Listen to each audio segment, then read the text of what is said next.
Let me make sure we good.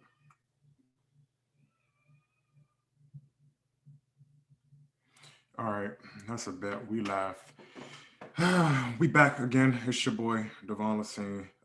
We are here also with Quan, the poet, who is out here on vacation time. Let me unmute you. Unmute yourself. Yo, yo, yo. What's up, people?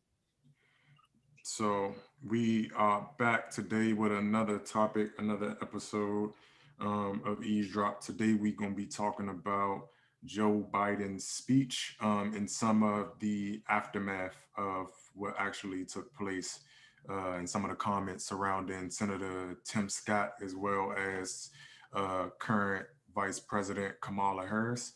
So I know it's Sunday. If y'all could bear with me real quick, it's going to be real quick, straight to the point. Before I start, can you, everybody who is in the room with us, can you please hit the like button? Also, please share the video if you can, and that helps as well with everything else. And if you also want to call in, the links are below. Whether you want to address and go to the articles that I'll be using as reference points, and also Joe Biden's whole speech, which I think everyone should watch. It's important. He's the president of the United States. So, without further ado, that's what we're going to address first in terms of Joe Biden's speech. There was a lot of words, a lot of fanfare in and around this speech. I saw people from Ocasio Cortez to who else do we have? Cornel West. A lot of people saying that it was such a great speech and the things that he's done. Crazily enough, he's being compared to FDR. I don't necessarily, from watching the speech and talking about the rescue plan and all of the things that he's putting out and put forth, I don't necessarily think that they're bad, but I just don't think that they are good enough to be referred to as FDR in terms of the ground changing ness that people want to attach to it.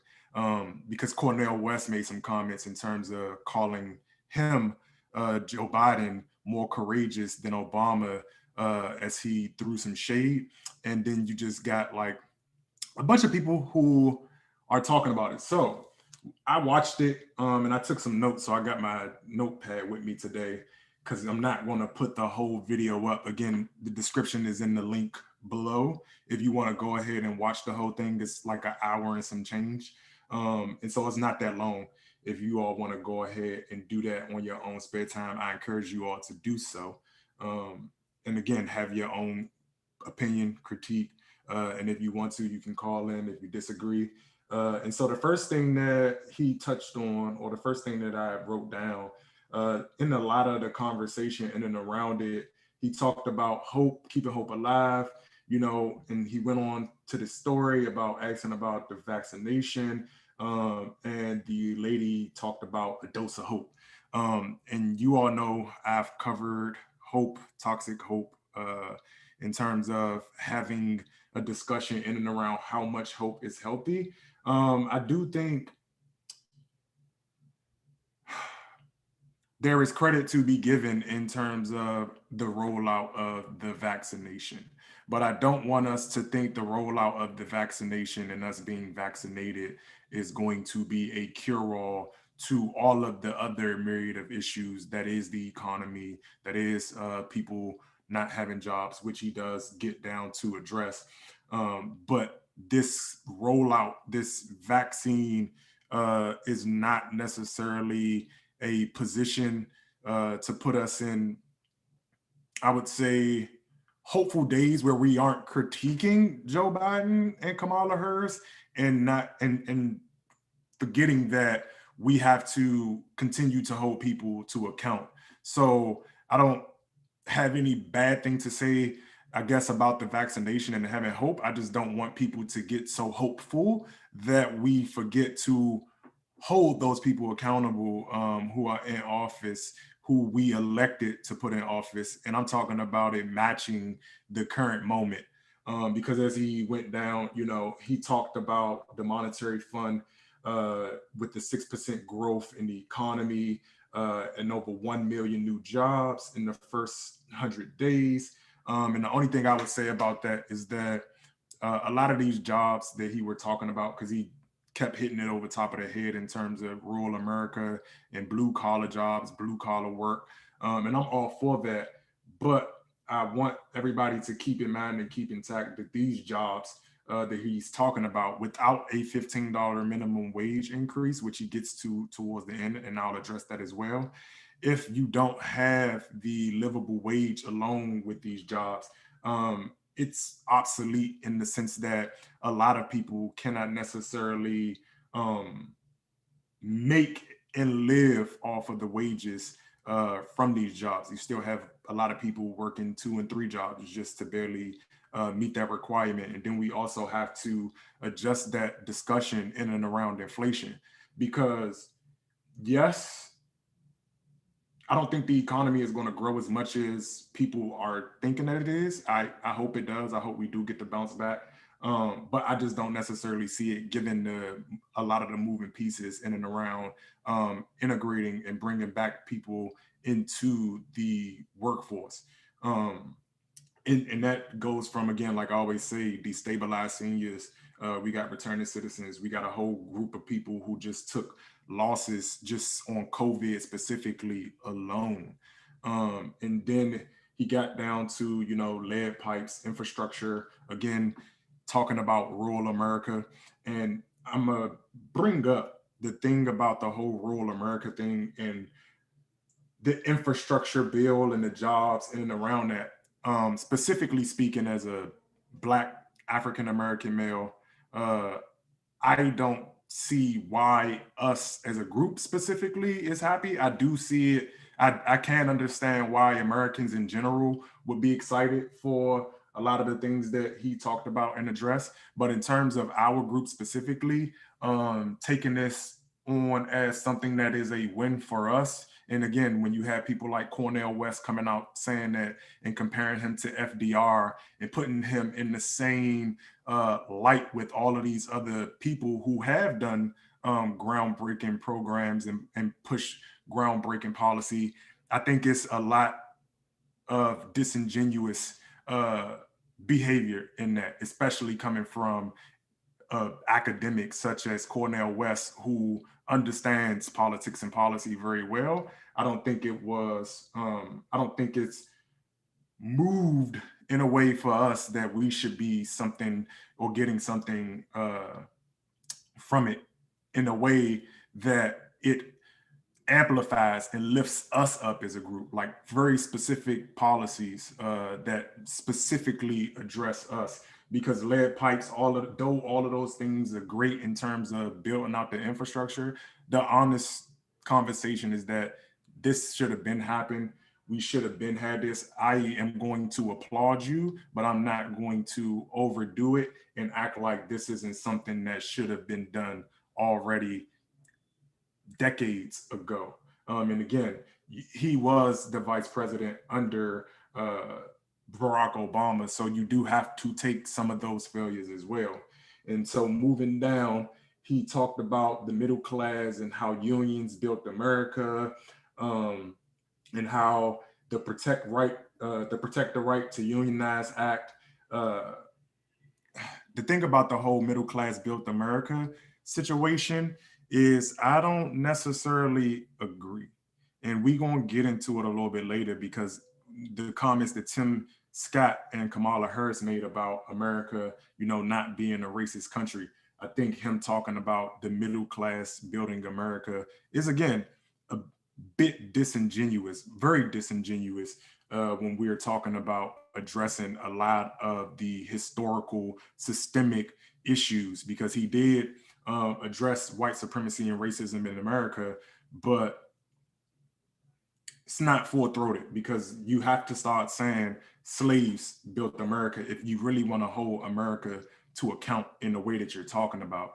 Because when you say the middle class, it puts people in the mind frame, especially people who are not necessarily familiar with America's history. Most of us are familiar, but I think that we should be cognizant that there are people who aren't familiar. And so saying things like that just undermines the value and the transaction that went into place when we talk about how slavery and how the institution and the money of, tobacco, sugar, the whole economy around slaves built and made America what it is today. America is a very young nation.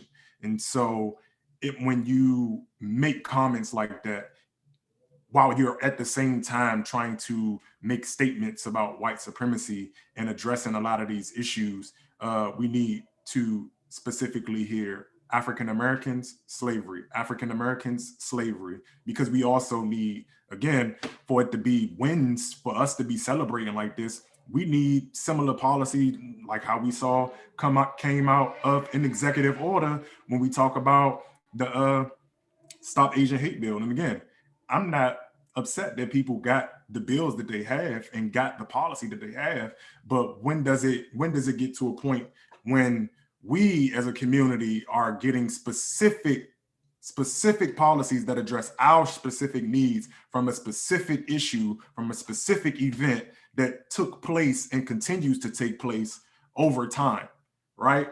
And so he also talked about AI growing fast and rapidly. And again, that goes to, on one hand, you're talking about trying to put people in position and making these jobs, but then we're also, like we discussed last time, fast tracking AI. And we all know AI from our last episode, or maybe 2 episodes ago, we talked about though, how the AI was supposed to make labor more efficient, but all the tech currently has done now is exploit the labor and made it even worse. And so as we move forward, because AI is a thing, AI is not something that, of course, I know that you can't get around transitioning, but we really need to be careful in terms of how people are just loosely kind of talking about, oh yeah, the AI is cool or whatever, but you're also trying to integrate people into a workforce, a livable workforce at that, because again, we always have to keep in mind that we need people to be making jobs, living wage, so that they can actually live and not just survive. And so he talked about that. And then he also talked about the no tax increases over 400K. I have no complaints about that. I thought that part was very, very good. We don't need any more tax hikes for people who are already poor. So I do support that stance in that position. But what I wanted to say to that though, is when we talk about the taxes and people doing that, I want everyone to understand that you watch these things to hold people account. So a lot of the critique that Joe Biden gets is because he campaigned and he ran on a lot of specific things. And when you talk about addressing, tax havens, which he did address, and all of these different things, I also need to hear language though when we're talking about holding corporations accountable, because a lot of conversations get had on, oh, we're going to do this, we're going to do that, we're going to do this, we're going to do that, as it relates to companies, but there isn't any real regulation around their business practices. A good example would be the NAACP now trying to make cigarettes illegal versus going at the corporation, the company, the entity, and putting regulations in and around how they go about doing so.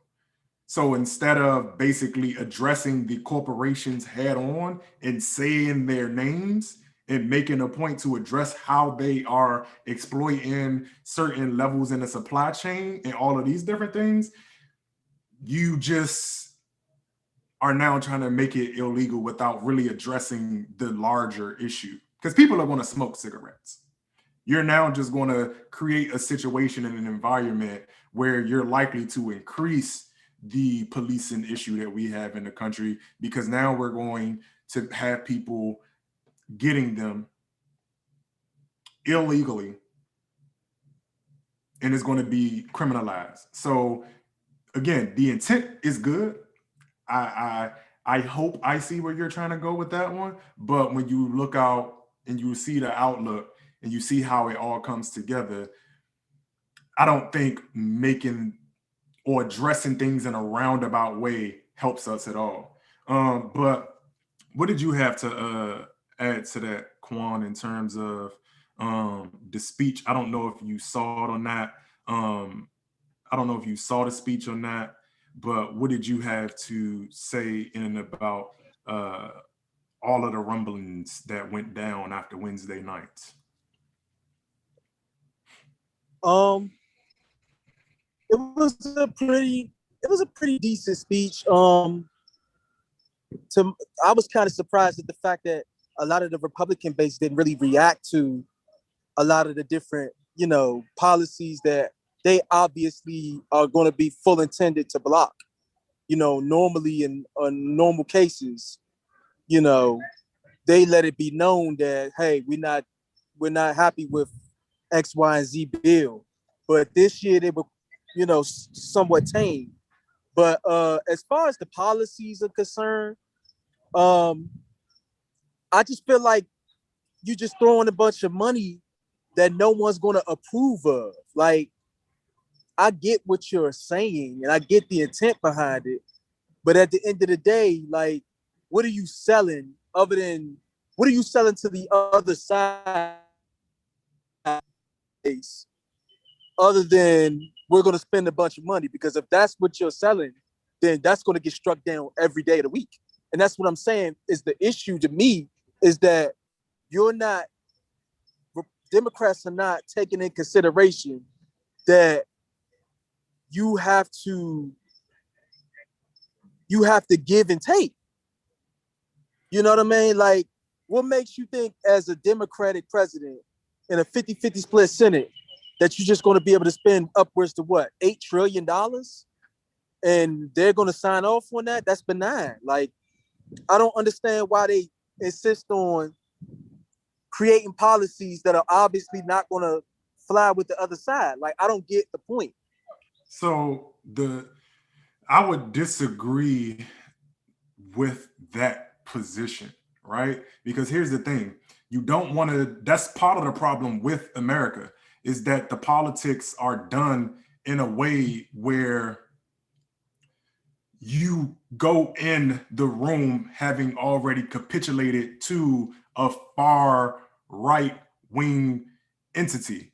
The issue with that is that you have now moved yourself over more to the right to adjust, which we understand that the way that they govern, the way that the GOP governs is not going to give the resources necessary to most citizens, because the base in which they serve, and Democrats do too. But when you talk about, trying to go in and trying to do things when it comes to policy, I'm a firm believer that you go big or you go home and you negotiate that down. You don't go in based on a defeated mindset. I'm going to put everything in it that needs to go in it. And we can have that conversation afterward and we can get the support. My issue was that, even in talking about the $15 minimum wage, which I don't think is enough, especially in the way that it's being proposed to be laid out, because we're talking about increases over a 4-year span. And so by the time it gets to $15 increase, now we're talking about the $15 also not being a valuable source of or livable source of income. So I believe that you got to go hard. I believe that you got to go in there and put it all on the table. I think that's why the left loses to establishment Democrats, and I think that's why Democrats overall lose to the GOP, is because everybody capitulates. It was no reason that Bernie Sanders, AOC, the squad, and everybody shouldn't have just doubled down on a lot of the policies that they have been running on and campaigning on when it comes to giving people access to resources and citizens. But that's why. That's why. And they shouldn't, and again, they should go in with even actual more. It should be more, to be honest.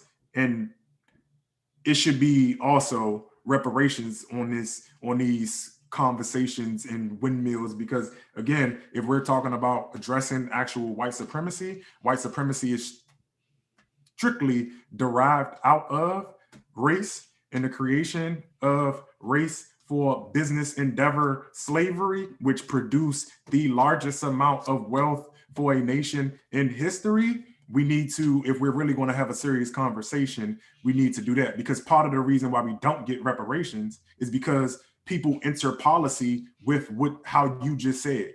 So it's like, oh, well, I know don't nobody care about no black people. I know black lives don't matter. So I'm not about to go in here and debate and try to get people on board with reparations, because reparations is this pipe dream. And that's how people treat it. But it's sad because we look at the way other communities are advocated for and with. That is not how the conversations go. It is, we need this thing now. We have to do this thing now. We must do this thing now, because these people have been hurt by something, a particular thing, a particular people, etc. So it has to be done in a way where you can't care about what opposition is going to be opposition. You go in with what you know, you go in with what you do, and you let it rock.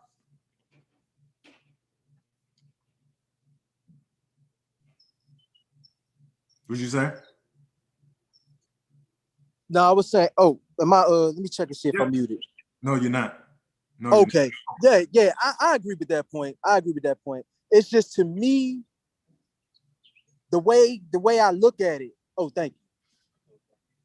The way I look at it is like, if I know for a fact that the price tag is going to be the issue, you know what I'm saying? I would be trying to negotiate that first. You know what I'm saying? No, explain it to me a little bit. So, like, okay, if we know for a fact that my spending bill, the biggest issue. Mm-hmm. Oh, what you were saying? Stay still, because the sun. Okay, sorry about that.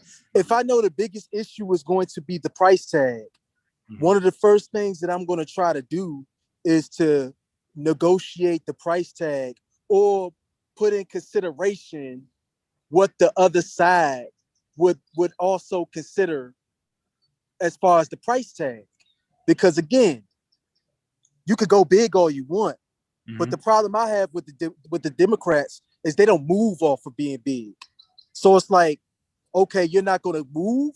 You're just going to want what you want, not realizing that you have to get a majority of both. So I'm just going to slice you down. Like, there's nobody that's willing to go across the aisle on either side, which is why you get what you get too. Like, at some point, you gotta be adult enough to know, like, okay, this is what it is. But at the same time, I realize that I need to, in order to get what I want, give a little bit as well. Like, that's just life. Yeah, but you also got to take into consideration So it's like, for me, when I look at, you got to take into consideration who you're doing the bargaining with, though, especially when you're talking about. Yes, that is true. Because especially in a more, I guess, romantic or platonic type of relationship, I would agree 100% that the reciprocity and the compromise is there. I do believe that even in politics, the element of compromise is there. It's always going to exist. My biggest thing is don't over compromise, because you can over compromise, especially when you know your Yeah, opposition does not care. The whole reason that people continuously get upset about this vicious cycle is because we know who the GOP is. A lot of the reason I don't ever, it's not that I don't critique them, but part of the problem with focusing on them is we know who they are. We know what they are. We know how they move.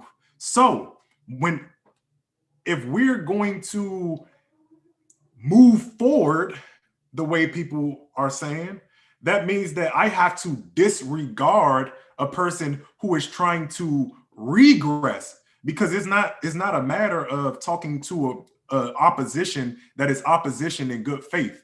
You can be opposition in good faith, but we're talking about a group of people, the GOP, a collective ideology that is problematic in the sense that we're trying to get people and move people forward, the collective mass, when their ideology is centered in and around the complete opposite of that. So on a regular day, yes, I would say compromise. I would say think about those things that would go into what your opposition and what they might necessarily need back from you for these trade-offs. It's always going to be trade-offs. No matter if they go in and compromise and say, oh, well, we just going to do 500, we going to do 500,000, just to use a number loosely. I guarantee you they're still going to try to shave some of that off. If you go in 5 trillion, they going to still try to shave some of that off. You can go from whichever way, whichever point you want. They going to chop it up. Period. Point blank. They going to chop that baby up like blah, blah, blah, blah. And what I want to do is, because I think this is a good conversation to segue into the next topic. So for everybody who is still with us, if you're watching, like the video, share it.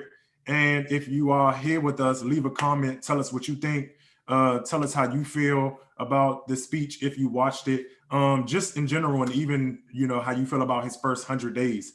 Because I know there's been a lot of conversation in and around that in general. I'm not rather woed like most people are. I think it's a pretty average 100 days, especially if I'm talking about my community specifically. It was a tragedy because we didn't get anything after we came out in record numbers and put him into office. Because let's not forget that 60%, like that 60% that you're talking about doing business with, that 60% who voted for Trump was still there present.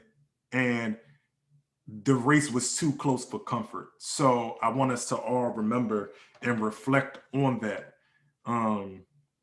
So it is what it is. Hit the like button, please. Share the video, leave a comment, and if you want to call in, give your opinion, there are some links below that you can just go ahead and catch and drop in. Again, you can disagree with me. We love the debate back and forth, because I think the conversations are really where the solutions are. And I'm talking about honest, genuine ones, not, the easy happy hour type of conversations where nobody really, says anything that people don't disagree with or that we feel like is taboo. I think we need to have the taboo discussions. And so that moves us into the next discussion, which is very taboo. In that same token, Senator Tim Scott had came out and made some comments about America not being a racist country. And then from that, Kamala Harris doubled down on it and said that America is not a racist country, but has basically, in short word, again, you can check the description box below. In short word, she said, it's not a racist country, but it has a racist past, and we need to talk about that past. I want to say first that I was not a fan of Kamala Harris. I don't think that she's genuine, because again, this goes back to her calling Joe Biden a racist, which I do believe he is a racist. But I didn't appreciate the fact that she went back on her word, and then when asked in an interview, she said it was just a debate. And don't get me wrong, there are racist people in this country, but I, as a black person, would never just, as an African American person, because I understand what calling somebody a racist is, I would never use that. I would never use that in passing to just say about a white person, because it's a heavy charge. To just walking around calling people racist is not cool. I don't care what color you are. If you are calling somebody racist, you need to stand on that and also provide why they are racist. Especially when we are talking about individual versus collective. Now, if you want to say collectively, yes, white people are racist because of the institution and how, again, the creation of the race was developed for that very reason, to work as a yin and yang with quote unquote blackness. You can't have black without white. They work hand in hand with each other, right? And so when I hear Tim Scott, who's also a black male, say this and make these comments, it goes back to what I was talking about earlier when we talking about undermining the not just black narrative, but the American narrative, because what it does is it reorients the history. It scrubs the history, and you put people in a mind frame where, again, now we're just talking about addressing individual acts of racism, which that's not what we're talking about. That's not what black people are talking about. That's not what Joe Biden was talking about when he was talking about white supremacy. When you talk about whiteness as an institution, as a business model, you have to understand that, again, we talk about the inaugural policy. Race is a policy. There are things that came out of that policy. That policy was used to justify another business endeavor. So race is one business endeavor, and then you have things that come out of that form as a whole. So when you say, oh, America isn't a racist country, it absolutely is. America single-handedly invented and codified race within its laws and in its institutions, in the mechanizations and how companies and people work. Again, we're talking about a country that, and this is where it gets tricky because it doesn't help white people either. And I'm talking about the average everyday white person. This is why you all should start pushing back on this as well as the immigrants, whether you're white or black immigrant, right? Because you have to understand that when you are talking about this as an institution and scrubbing history in the way that they're doing, it does not give you a foot to stand on. Because if I recall correctly, if you were a white person who tried to help a black person, you could also face death and meet death. The reason that I bring that up is because when you say America is not a racist country, no, in fact, everything in and around us is driven on race. And you can argue that the same thing still goes on to this day, because essentially what that is an incentive to turn a blind eye to an issue that doesn't impact you. So wealthy white men and women impose their ideology onto the subordinate white groups to, look, you do not intervene in this atrocity. If you intervene in this human rights issue, we will kill you too. And the same thing is the case now, because if you as a white person outwardly make certain stances and positions, you will be cast down too. You will be kicked out the institution too, because you are going against not an individual, you are going against whiteness. That's why, again, when Quan was speaking earlier, that's why I disagree with going and making deals with people who have this type of ideology. No, it gets us nowhere. I will rather you just fight me mano a mano, because we can continue on that way. We can continue acting like it's not an issue. But as I always say, what America will do is revert right back to the tyranny and the monarchy that they fled to build this nation. Why? Because, again, if the whole business model, because we outside of, again,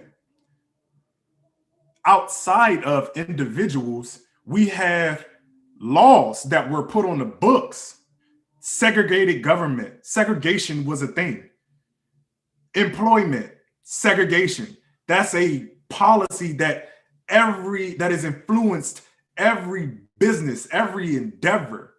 It has influenced the position that we're in. So when people also say, oh, well, you can just do it. No, you are in a position because it is from policies that were put in place to create that position.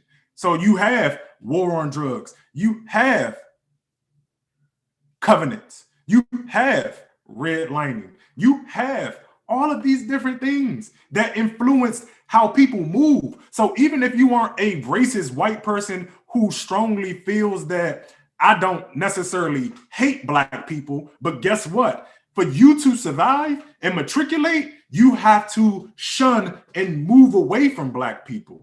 Because even the person who says to you, you know what? I'm not racist because I don't want to live around Black people. I can hear that. And I can take that. You want to know why? Because they're not talking about hating an individual person. But when you understand how the economy works, when you understand how housing works, when you understand how appreciation works, and you understand that the way the covenants and the red lines were written up and drawn, and the purpose and the reason as to why they were drawn, for the outcomes as to what they wanted, a person understands. And this is how you also get Black flight. Black people leaving inner cities. Why? Because I want to have my child in a place where schools aren't underfunded. I want to be able for my house to appreciate at the rate in which it should, and not be under and devalued. I don't want to live in a food desert. I don't want to live in an environment that has been created to create a cycle of poverty. So both can be true. Yeah, he doesn't necessarily have to be racist in the way that people think about racism from an individual lens, but you are still practicing and perpetuating race in America because you're feeding a particular narrative. So when you talk about it, you have to be very, very careful and respectful in the same way that we or any other group would be asked to respect the community and the lineage and the story that goes along with it. I think it's highly disrespectful to African Americans that people just say random stuff like this built America, that built America, that built America. Racist isn't this. You all are just tripping, because before Trump, everybody was telling us we was crazy. They was telling Black people we crazy because we just lazy. Immigrants come over to America. Y'all just lazy. Y'all don't take advantage. No. Trump showed you exactly what America is. That 60% of white people showed you exactly what America is. And I say exactly because that's straight in your face. Because we still have issues with people in the Democratic Party and just liberal, quote unquote, white people or POC people who are also perpetuators of racist ideology, of racist narratives. And yes, it is attached to slavery. Yes, we are not going to get progress if we don't address it through reparations. So like all of these bills can be wrapped into reparations, because why? When you address that issue through reparations, and again, this is why reparations helps everybody, including you, white people, white average everyday working people, because when you look at the corporations that came up during that time, when you look at the people who accumulated a lot of the wealth during that time based on the racist practices, based on being able to have access to capital, what you see is those same people, which is why the GOP still reigns supreme, because that money is attached to that group of people who are the uber wealthy.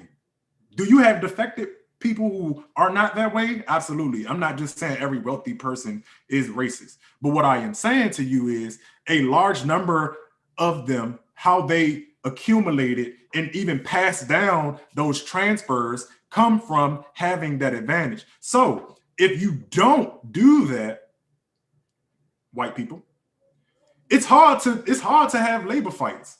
It's hard for you to get away from that tag. I'm for removing black, all of that stuff.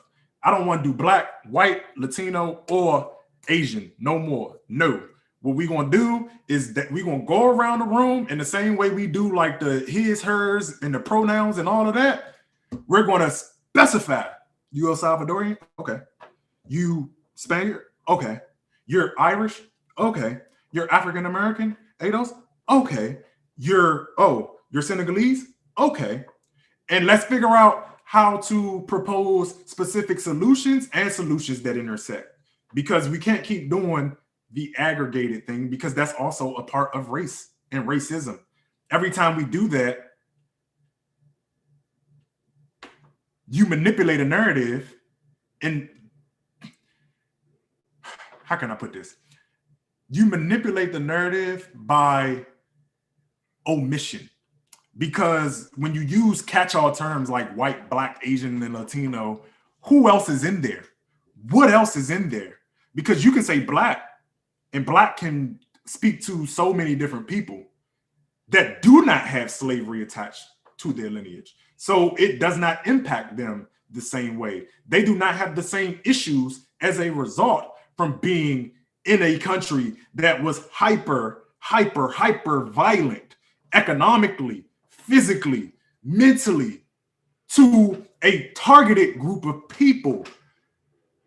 Because again, even when we look at history, it tells us that the whole way that this thing works, because Indians or Native Americans as well as Asian people and Latino people could claim whiteness.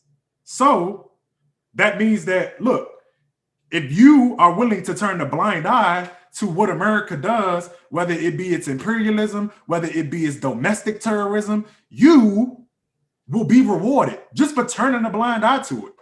Which is why so many people are just willing to say, well, it's not my problem. But guess what? It's going to catch up. If we don't address it, it's going to catch up to everybody, because in not acknowledging it, we aren't getting rid of white supremacy anytime soon. And again, reparations and addressing these things is not to say, because people rebut with, well, you can't get rid of race. People are always going to be racist. Yes, that's not what we're talking about. I don't care about people being racist. I work with racist people, and that's fine. They can do what they want to do. What we're talking about is, again, gutting the wealth, the power, the influence, and the capital, so that they don't have the power to impose their will on the institutions that make up America. We don't want them to have the infrastructure that allows them to pummel through. You can be racist, but be racist over there. I don't care. I don't like some of y'all either. And that's not a bad thing. Everybody ain't going to like everybody. Sheesh. We've gotten into this space where it's like, oh, well, people are still going to be racist. Well, guess what? People still don't like, people still, even with the Asian hate bill, Asian hate crime bill, they still are people who don't particularly care for them. But guess what? They have policy to incentivize behavior, because now if you do something to one of them, there is a consequence and a penalty that comes along with it. That's what we're asking for. We're just asking for the same level of accountability that everybody asks for. And I don't know why people try to make us crazy for it. And I don't know why us as a people be feeding into it. Like how we don't support reparations. I just be so confused sometimes. Like how, Sway? Like, yes, it's a hard bill to get passed. Why? Because part of the whole reason that reparations is such a hard bill to get passed is because America is a racist country. So to say that is just like the completely just is like, oh my God, why would you ever say such a thing?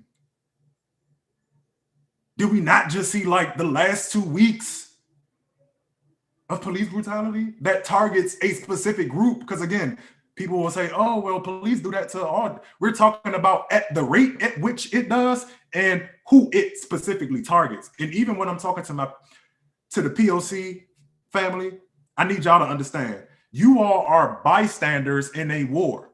You all are collateral damage.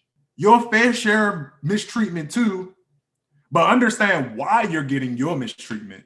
You're getting your mistreatment so that you make a decision. Do I want to stand in solidarity with these Negroes, or am I going to turn the blind eye because that ain't my problem and be rewarded by whiteness? That's why you get what you get.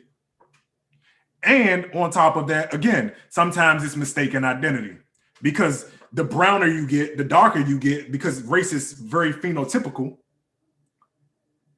I may not know this brown or black person is of African descent, because I don't do the whole we all the same and we all know. We got sold over here. It is what it is. We can have a conversation about it. Y'all sold us. It's cool. Because we're going to have that conversation to really address white supremacy too. Because everybody going to have to take account in what put them on top. Because I'm also, as I tell people, not here to just keep talking about white people. White people have got their fair share of blame to take on. Yeah, absolutely. But it's a lot of other people when it comes to this white supremacy thing that need to take some accountability. Because you can't keep saying white people do this, white people do that. Oh, but then we got the power, we got the power, we got the power. So are we going to start making the sacrifices? Because you can't keep saying, oh, well, we can't do anything. It's part of the game. Defect. Nobody says that you have to take certain roles. Nobody says that you have to take certain jobs. Nobody says that you have to do anything. But when you do, understand that that is an incentive for them to keep doing the same thing. It's like, for example, with music. Everybody says, oh my God, nobody wants this. But people keep listening to it. People keep paying attention to it. And so guess what? It keeps making money, so it keeps on going. Same situation here. Look, ain't nobody telling us we got to be in white spaces. You just don't want to sacrifice a cushy lifestyle. Let's call it what it is. Let's just call it what it is. And look, I'm talking about my damn self too sometimes, because I've been there. You just don't want to sacrifice a cushy lifestyle because you understand, again, proximity to whiteness because of how race works. Whether you're talking about housing, whether you're talking about social clubs or whatever, proximity to whiteness gets you resources that helps you survive. Because the way that the history happened, the way that the country, the institutions, the corporations, the collective mass moved, this is the result. We live it every day. And for people to say, oh, this isn't a racist country, it absolutely is. Everything about it is racist. Everything, again, we still walk around calling ourselves white and black when we know it's a false construct. What is it? What is black? I am not black. What is that? What is white? No, just speak on your nationality, your ethnicity, and your origin. That's it. That's the first step. That's another step to get away from race. But we can't get away from race if we keep using racist terminology. So yes, black people, we do participate in race and racism. We also have to self-correct ourselves and not just try to say, oh, well, they got to stop doing that. Okay. They're not going to stop. They showed you who they are every single time. Every single time. We know who they are. We know how they move. And again, we know how they move because, again, even if you're white and you start doing some flaky stuff that go against the collective whiteness, you're done, son. You're done. There's no games out here. It's no games out here. You know how many white men be taking L's and white people be taking L's trying to, again, push back on power. Power don't care. Power wants to amplify and replicate itself. That's in the physical and the ideological sense. Because why? I need to create more me's, not always physically, but mentally, ideologically. That's why the narrative is so important. That's why you can't allow certain things to be said without pushback. You just can't. Because guess what? If you allow that to be said, then other arguments can be made. And we're still here 20 years from now talking about first this, first that, with nothing to show for it collectively.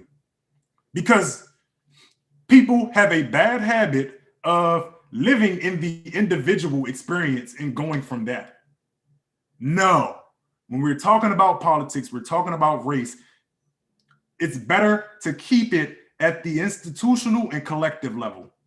Because again, we can all point to some, I live next to a lady, a white old lady. She cool people. But that doesn't mean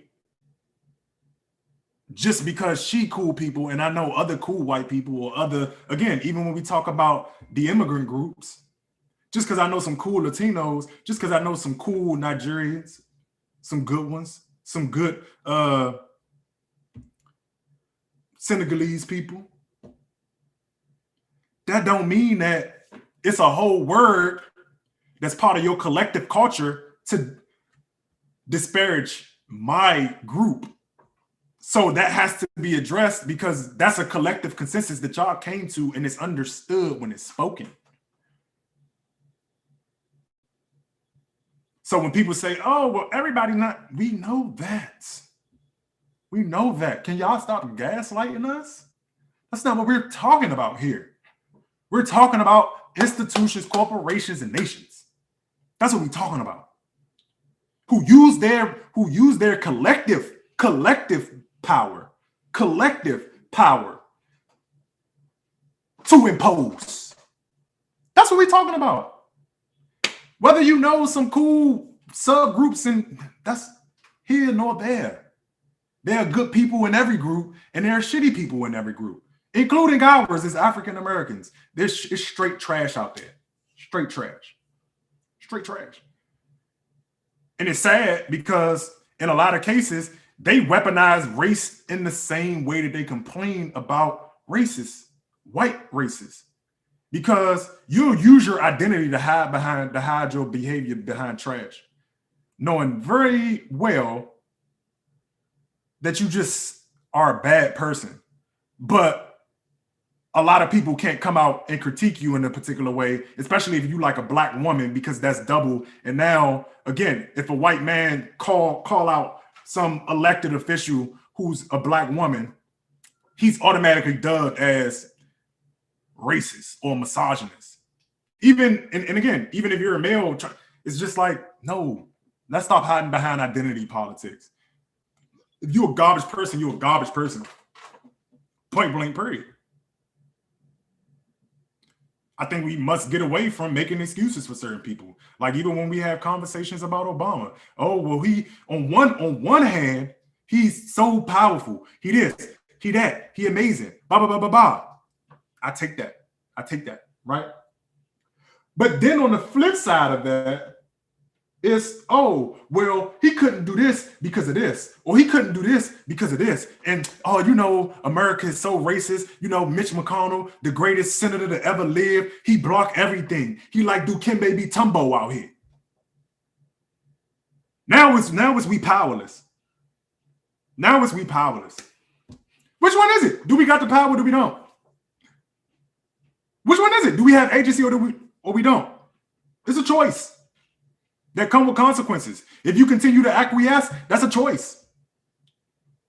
Because part of that omission, there is some truth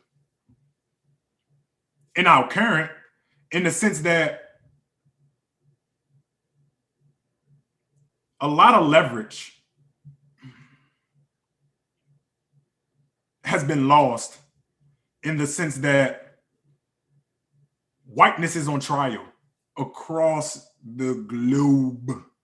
There are uprisings everywhere. And again, and some of these are homogenous nations. This is why I say, white people, it is your issue. Asian people, it is your issue, because we gotta address y'all too, because y'all also are anti-Black, African American. Latinos, it is your issue. New immigrants coming into America, I pray for you. Because make it make sense. We're still talking about a group of people who can't get redress because America is a racist country, but you're also still bringing in new people to just be exploited through labor.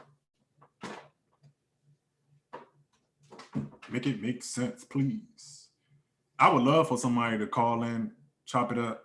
Look, you could disagree with everything I'm saying. If you feel like America ain't a racist country, please explain to me how not. If you think it is, please explain to me how so. Because what we also got to do is start understanding that just because we have the same ideologies and come to the same conclusions, don't mean we got there the same. Because how you get there also matters very much. So, Quan, do I still got you on the line, bro? Yeah, I'm still online. Man, what you think about the whole America is not a racist country thing? I think, hold on, let me put my volume up. So it's crazy because on my way there, I was reading Color of Law, and in the book Color of Law, they literally break down like everything was built upon race, the water system, the way buildings were made, you know, everything was race-based. Like ghettos weren't even for Black people until they decided that they wanted to separate the races. Like all of these things that we interact with every day was built in and around race. There's a reason why water tastes different in a Black community as opposed to a white one. There's a reason why the what do they call it? The treatment plants for, like, you know, there's a reason why there's always one in the Black community and never a white community. Like there's a reason why the highways are built in a way where they bypass the Black neighborhoods. Like you come on now. Like what are people not like? I need people to believe what they see. And like what are people not seeing? Like how could you, like, even with what was this the South Carolina I'm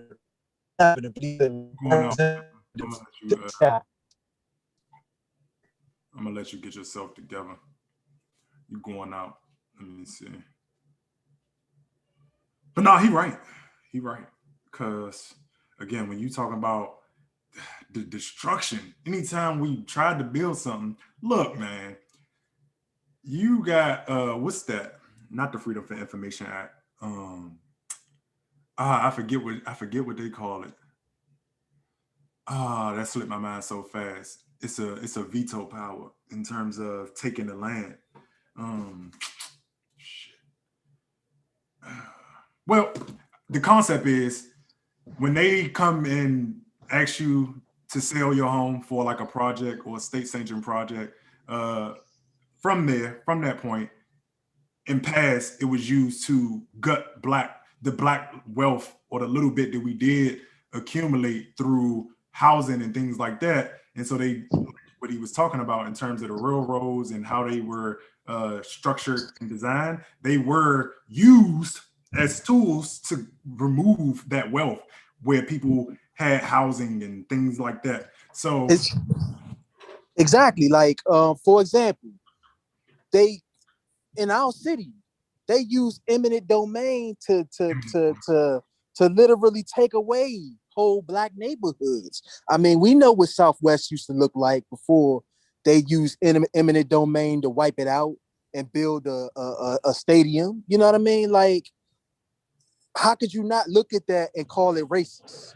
Like, we gotta call it what it is. Like, you know who that impacts. Like, people need to look at what's going on and really ask themselves, who does this impact the most? And if it impacts the poorest of the people, then it is what it is. Like, what else can you call it? What else can you call it? If you're knocking down a black neighborhood to build a fucking dog park, what am I supposed to call that? I think it gets lost in the sense, again, I think it gets lost because people intent isn't always driven from a racist place. Like, and that's why I use the example of the white flight and black flight thing, because people get confused because it's like, well, I'm not trying to be racist.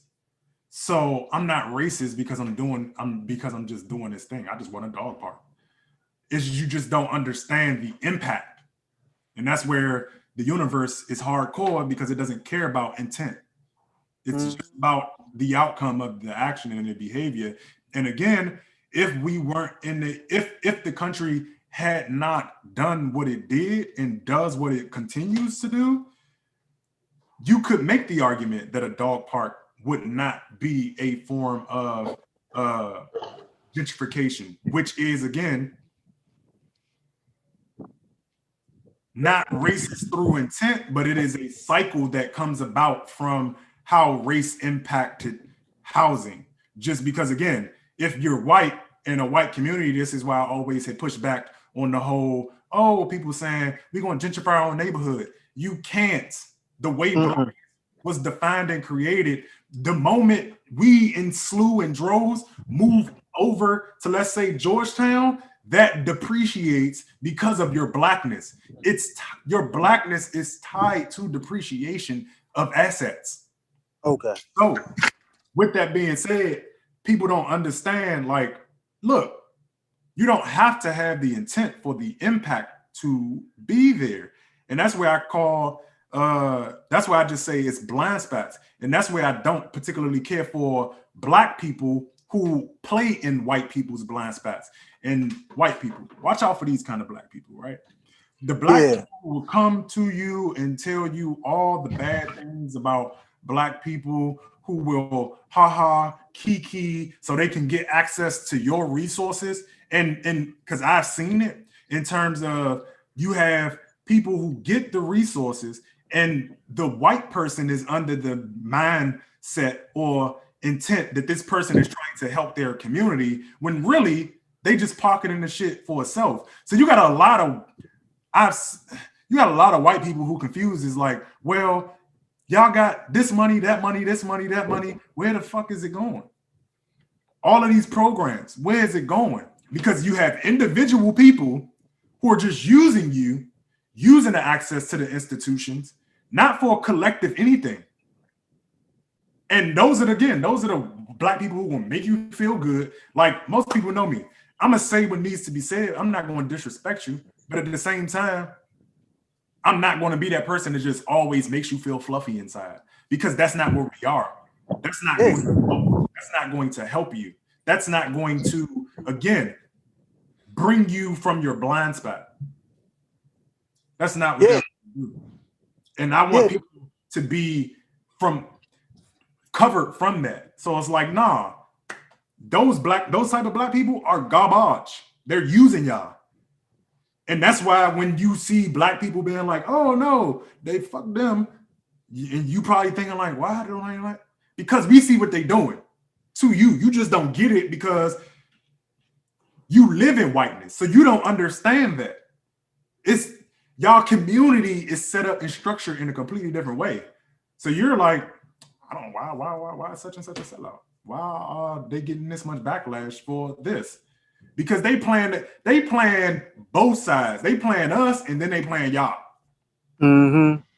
And what I'm saying is kick their ass to the side. Let some black people who don't really care for y'all. Again, this is not to say we hate y'all or anything like that, but may not be the fluffiest, may be the one who rub you a little bit wrong. But guess what? Those are the black people who probably gonna be like, I'm trying to be left alone. I ain't trying to be in your face all the time. So they're more likely to take that and build a whole community. Because I don't like y'all cool. We can come together and we can link up together. But I don't think there's anything wrong with people being identity first driven. Like even when people start talking about like, oh, it's not racist for a white person to say, I only want to marry white people. What are you talking about? I'm black and I feel the same way about black people. Yeah. They want to marry their people. That's fine. What are you talking about? The issue comes in when you're talking about having the collective will of institutions to impose that on everybody, whether you're white or black. That's the problem. Yeah, and being on to the side, that's cool. What were you saying?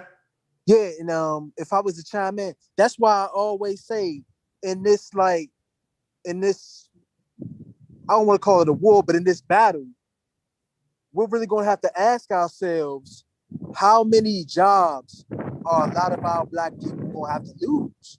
Because I promise you, there's a lot of black people whose job is solely to be a buffer to us not getting a fucking thing. Like, that is a real thing. Like, you have the one person in the room who only wants to be the one person in the room who just wants to keep everybody else down.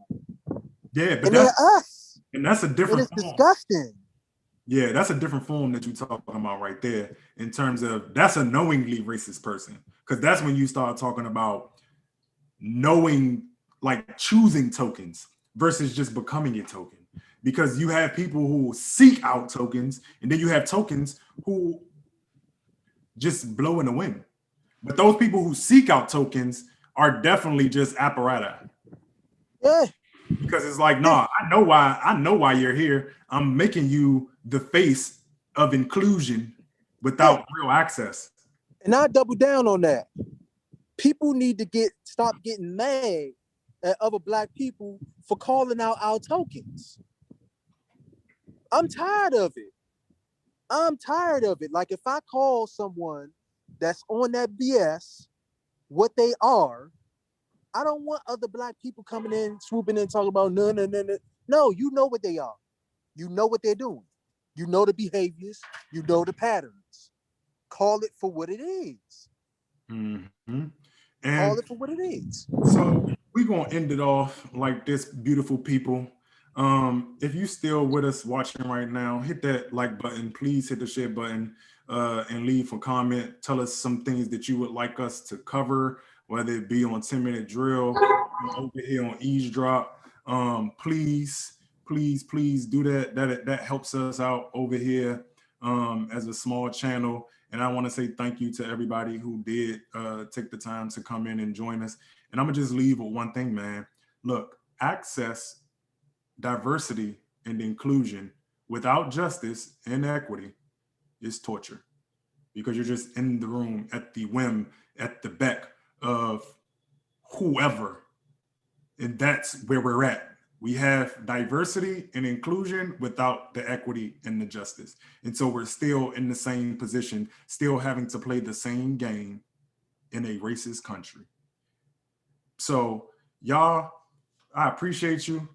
It is what it is. Thank you for coming on this Sunday. And we're going to be out. We're going to catch y'all next time. And this is Eavesdrop, Quan the Poet, Devon Lassine. So thank you. It is what it is.